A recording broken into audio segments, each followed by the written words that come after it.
No niin, tervehdys kaikille YouTubessa iltaansa avaaville. Ystävä oli käytökseltään tuossa aivan tökerö, eikö se ollut huono päivä.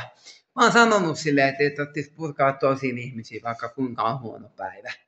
Että hänen ei ole oikeutta purkaa sitä toisiin ihmisiin.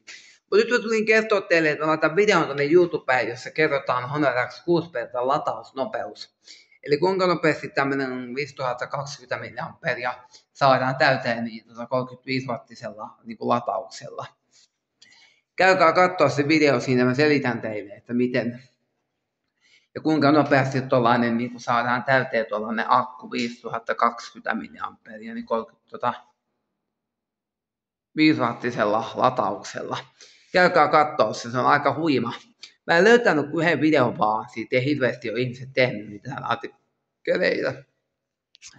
Ja käykää katsomassa, siinä on vähän selitetty sitä, että kuinka nopeasti sen Honor X6 akun saa täyteen 35-wattisella laturilla.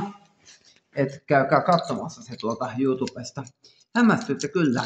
Mulla on itsellään käytössä Honor X6, niin tein sen ihan mustioksi itselleni YouTubeen ja lisäksi sitten, että te näette, että kun äkkiä sen saa täyteen. Mukavaa päivää!